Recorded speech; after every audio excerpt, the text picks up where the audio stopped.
Muy buenas lentes, soy Isaac Mostazo, bienvenidos a mi canal de YouTube. Hoy vamos a seguir con el cursito de tornería y vamos a dar respuesta a una pregunta que nos hizo un suscriptor del canal y que a mi parecer es muy interesante. La pregunta en cuestión es sobre el uso del tornillo que viene junto con nuestro plato de garras y que explico de una manera superficial en el primer capítulo cuando digo que se utilizará para sujetar la pieza y darle la forma trasera de nuestros cuencos. Bien, vamos a profundizar en cómo se utiliza realmente este tornillo y que es una pieza fundamental a la hora de comenzar, ya que nos facilita mucho la vida en realizar el primer agarre para darle la vuelta a nuestros cuencos y poder vaciarlos de una forma cómoda. Casualmente, hablando con un buen amigo y un gran tornero, que es Fran Ferrer, a él le habían hecho la misma pregunta y hemos decidido subir cada uno de nosotros nuestros consejos o nuestra forma de utilizar este tornillo. El vídeo de Fran lo dejaré por aquí arriba o por aquí, que nunca me acuerdo por dónde sale la etiqueta, y él explica cómo lo utiliza él y yo voy a explicar mi manera. Ambas son igual de buenas y se podrá utilizar conjuntamente. En el fondo viene siendo la misma manera, pero adaptada a cada uno a nuestra forma de tornear. Vamos a comenzar siempre leyendo nuestro libro de instrucciones.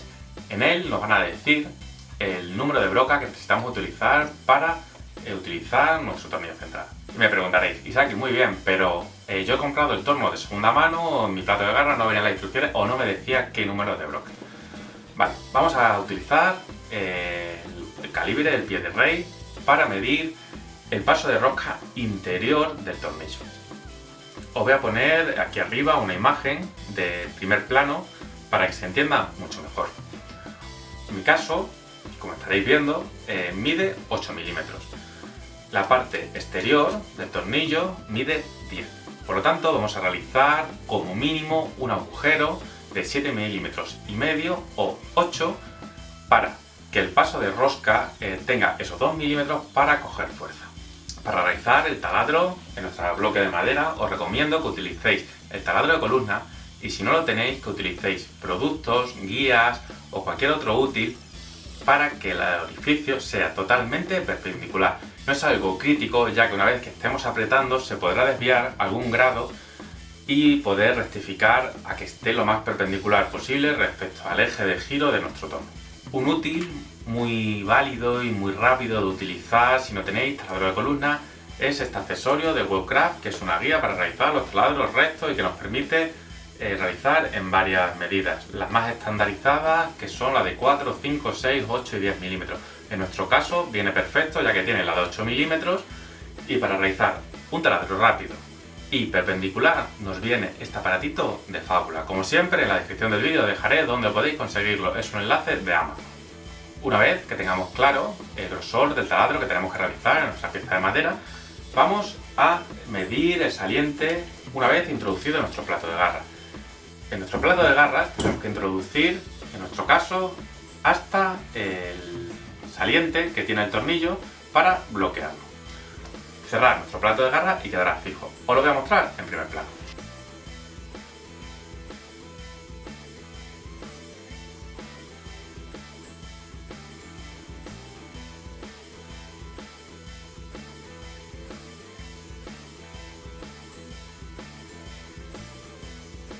Una vez que tengamos en nuestro plato de garras el tornillo, tenemos que tener muy claro el saliente que tiene.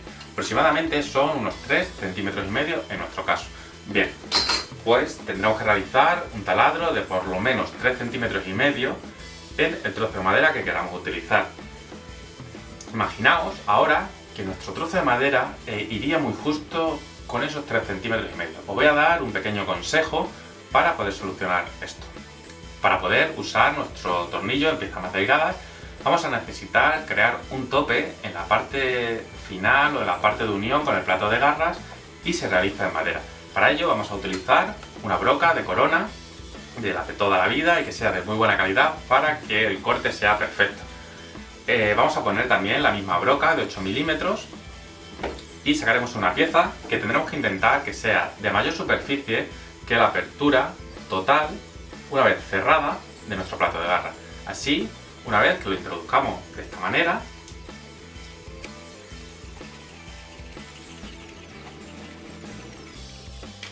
podremos apretarlo muy bien, esto ya no se va a ningún sitio, y hemos rebajado la profundidad a 2 centímetros. Quitándole profundidad también vamos a conseguir que el agarre con nuestro bloque de madera sea menor, pero si es para una pieza delgada, el peso que va a estar girando en el torno también va a ser menor.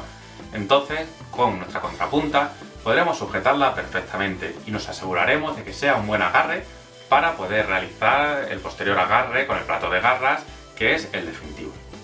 Si no necesitamos esta pieza, no hace falta desecharla. Como veis, está bien fuerte y podremos guardarla para posteriores usos.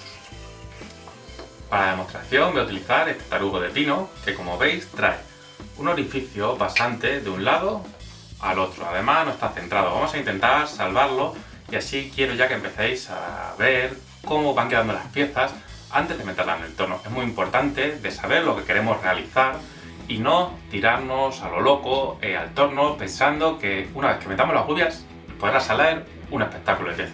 Tenemos que realizar un estudio previo y pensar que si comemos así la madera podremos deshacernos de ese agujero o de ese taladro tan feo.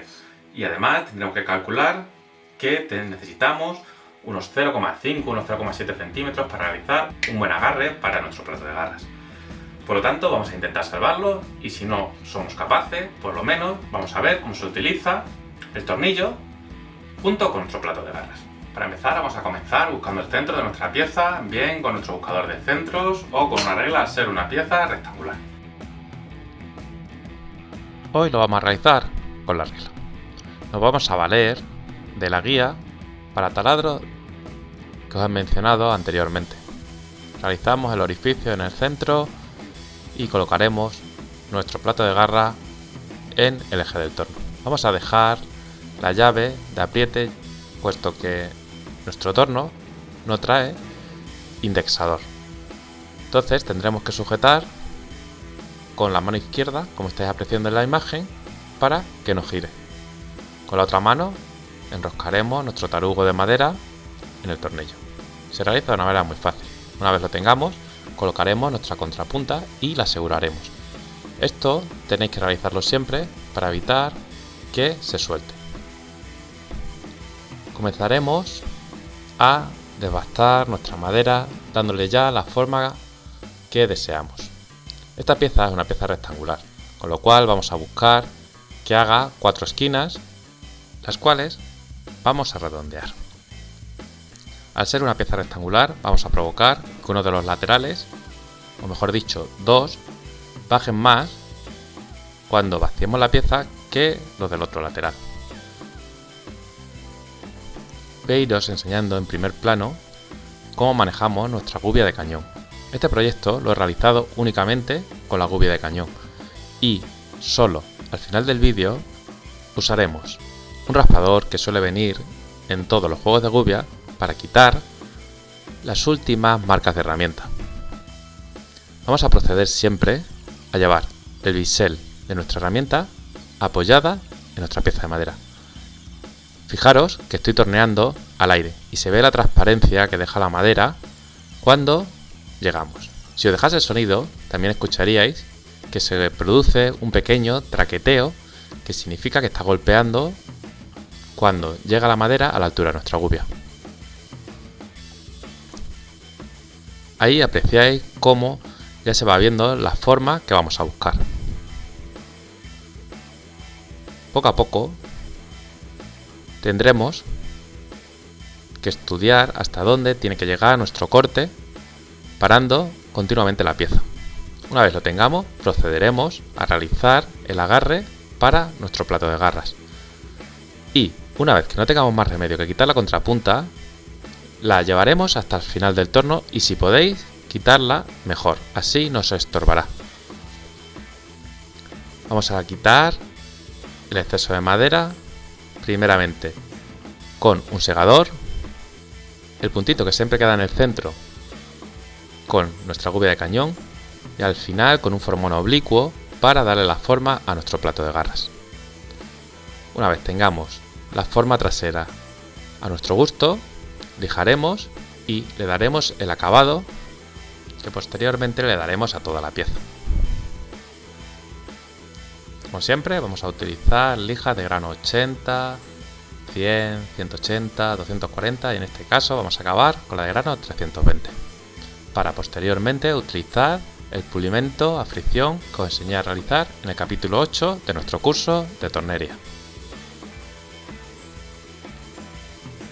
Se aprecia perfectamente el cambio que da la madera una vez tratada. Cuando lo tengamos, simplemente tendremos que desenroscar nuestra pieza, darle la vuelta y presentar en nuestro plato de garra. Y con la contrapunta ejerceremos una ligera presión para que se centre nuestra pieza perfectamente. Una vez colocada, encenderemos el torno y empezaremos a vaciar la pieza. Los primeros cortes los haremos con un poco más de seguridad. No vaya a ser que la pieza no esté bien balanceada. Poco a poco iremos vaciando el interior de nuestro cuenco, parando continuamente para ver la evolución del mismo. Esta pieza, aunque parezca sencilla, vamos a llegar a un grosor de madera muy delgado, porque así también quiero aprovechar este vídeo para que veáis que simplemente con la gubia de cañón se pueden conseguir resultados de una pared muy fina. También vale como práctica, ya que no es una madera de mucha calidad y si la destrozásemos al finalizar no ocurre nada. Este tipo de piezas son de las mejores que podéis realizar para practicar antes de realizar piezas mucho más complejas. Observaremos cuánto necesitamos bajar para limpiar esos agujeros tan horribles que tenía nuestra pieza. Os estoy mostrando cómo se ve la pieza cuando se tornea al aire. La gubia se transparenta por los laterales de nuestra pieza. Fijaros la viruta que sale cuando nuestras gubias están bien afiladas. Y vamos a partir, ya que llevamos unos cuantos vídeos de nuestro curso de tornería, que nuestras gubias siempre tienen que ir con muy buen filo a la hora de ser torneadas. Estos cortes que realizo ahora son muy delicados, ya que estamos torneando al aire y con una pieza de apenas unos 3 o 4 milímetros como máximo de grosor. Además, necesitamos bajar alrededor de 1 centímetro más para por fin conseguir eliminar ese agujero.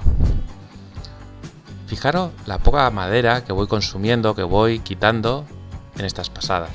No me interesa que por un pequeño despiste cargarme el trabajo de una tarde.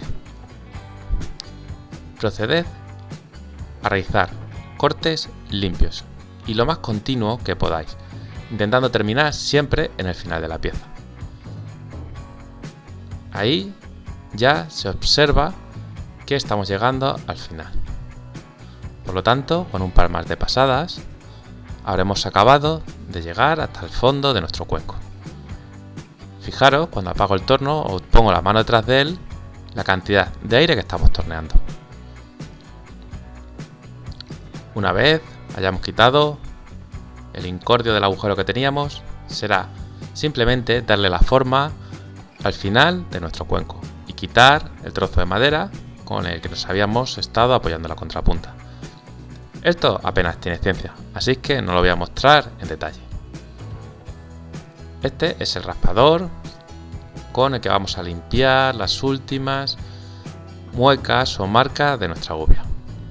Esta pieza, al ser tan fina que prácticamente se dobla al ser lijada, tendremos que lijarla con el torno apagado. Y una vez hayamos acabado, procederemos a darle nuestro acabado de pasta abrasiva y pulimento a fricción. Fijaros en lo que os comentaba del grosor de las paredes de esta pieza. Y ya, para finalizar el vídeo, solo quería daros las gracias por dejar los comentarios que nos ayudan a darnos cuenta de algunos pasos que nos hemos olvidado en nuestro curso de tornería de madera. Nos vemos en el siguiente Liantes.